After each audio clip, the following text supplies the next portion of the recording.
Vamos continuar? Versículo 3. Lembra-te, pois, do que recebestes e ouvistes, e guarda-o, arrepende-te.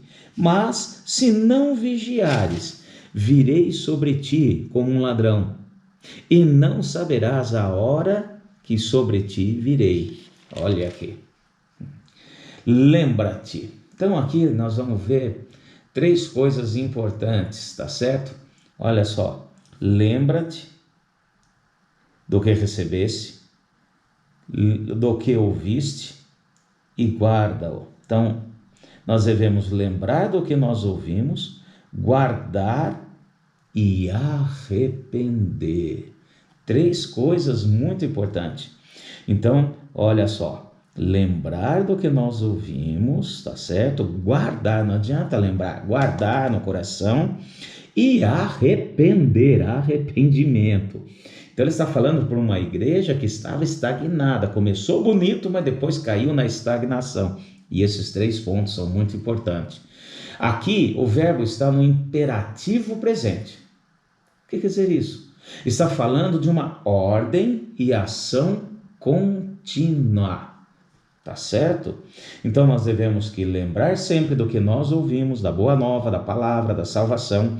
Nós devemos guardar isso no nosso coração sempre, constantemente, e arrepender. Também tem que ser uma ação constante. Todo momento, a todo instante que falhamos, erramos, escorregamos, pedir o arrepender, chegar diante do Senhor com arrependimento. Porque não sabemos o dia, a hora que Ele vem. Não tem uma coisa marcada, um momento marcado. Devemos estar sempre vigilantes. Novamente, se vigiares. Porque não sabe a hora que eu virei sobre ti. Como um ladrão, ele não avisa. Ele não vai passar na sua casa, colocar um avisinho pregado na sua porta. Olha, amanhã eu entrarei aqui na sua casa, vou arrombar e vou roubar. Assinado o ladrão. Não. Vem de maneira inesperada. Por isso nós temos que estar sempre vigilantes e preparados. Cuidado para não cair na estagnação, achar que tudo está muito bem, então nada vai acontecer. O inimigo não agirá. Aquele que pensa estar em pé, cuide para que não caia. Vamos lá então, mais um versículo.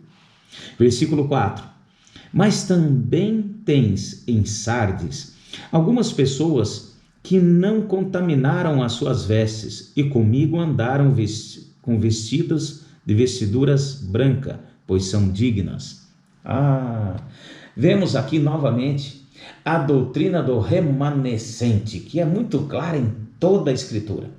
Então sempre tem os remanescentes, aqueles do que o Senhor tem com eles, que não estão com as vestes brancas, não se contaminaram, não se sujaram, tá certo? Então, vestes brancas. Vestes brancas sempre nós vemos com relação a arrependimento. Estar limpo. Porque uma veste branca é fácil sujar, aparece. Tem que estar sempre cuidando, tá? Nós vemos, por exemplo, os médicos usam roupa branca. Por quê? Porque eles têm que estar sempre limpos, para não contaminar ninguém. E se estiver sujo, é fácil de verificar. Então, o branco tem que ter um cuidado da pessoa que usa para que realmente esteja sempre branco. Sujou? Arrependimento. Vamos lá. Lava no sangue do Cordeiro para que fique branco novamente. Tá certo? Nós vemos, por exemplo, aqui no livro do Apocalipse mesmo, um pouquinho mais à frente, é a condição,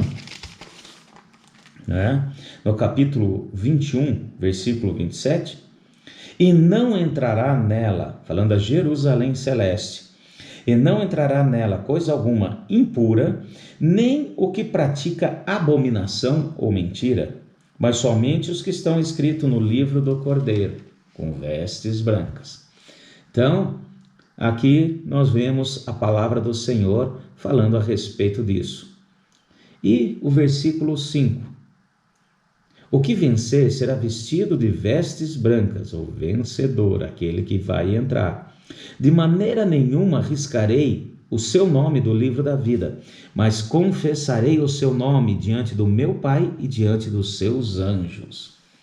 Então, o nome no livro da vida. Nós vemos isso também ter um nome escrito no livro da vida, nós vemos isso em todo o decorrer da Escritura, tá certo? Moisés falou lá no livro de Êxodo, capítulo 32, depois você pode dar uma olhadinha, versículos 32 e 33, ele perde um pouquinho a paciência com o povo e fala assim: ai Senhor, não aguento mais esse povo. Então, se for o caso, risca meu nome do livro da vida, porque eu não estou mais aguentando a situação. Nós vemos também no livro de Daniel, no capítulo 12, a respeito daqueles que vão vencer e que têm os nomes escritos no livro da vida. Então, Paulo também fala em Filipenses, a respeito daqueles cooperadores dele que têm o nome escrito no livro da vida. Então, aquele que aceita Jesus, aquele que está com o Senhor, tem o nome escrito no livro da vida. Porém, nós temos que ver que somente os que estiverem com vestes brancas, que ele nos dá, sem sombra de dúvida, mas a veste tem que continuar branca e limpa, o arrependimento, para que o nome não seja riscado do livro da vida. Então, essa é a nossa parte. Isso nós temos que fazer. Deus pagou o preço na pessoa de Jesus, dos nossos pecados, dos nossos erros, de tudo aquilo que fizemos no passado, porém, cabe a nós arrependermos no presente. Errei, falhei, peço perdão, me arrependo. E aqui no finalzinho, quem tem ouvidos, ouça o que o Espírito diz às igrejas. Então ele sempre finaliza dessa maneira.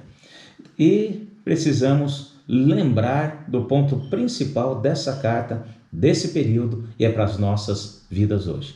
Vigilância constante, para que possamos realmente estar alertas, pois o inimigo vem, e assim também como o Senhor virá sem avisar.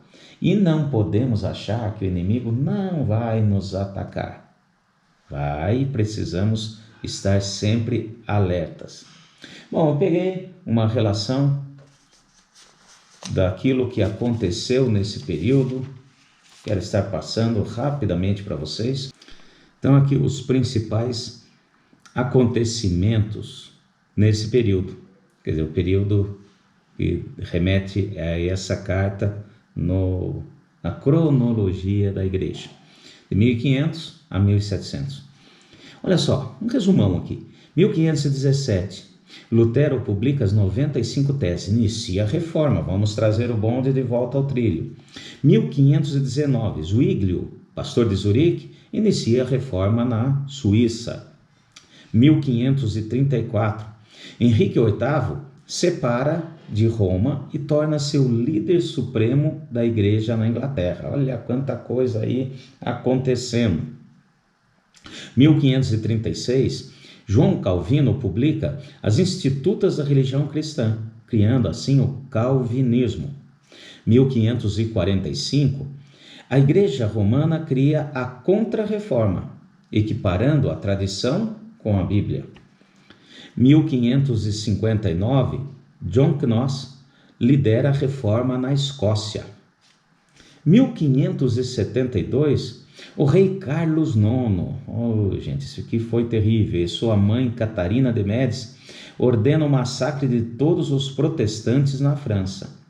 1608, John Smith foge da Inglaterra para Amsterdã e começa o movimento batista, crendo no batismo de adultos. 1620, peregrinos batistas chegam à América do Norte. 1648, George Fox vai preso num culto quando fala sobre a autoridade e defende a autoridade do Espírito Santo. Esses são os principais pontos. Obviamente que todo esse período foi cheio de perseguições, cheio de problemas, pois teve que dar início e continuidade na reforma da igreja. Então, fica aqui esse estudo. Depois vamos para a próxima carta, vamos estar vendo a 6ª carta, que é a igreja de Filadélfia. Fiquem todos na paz do Senhor, até mais.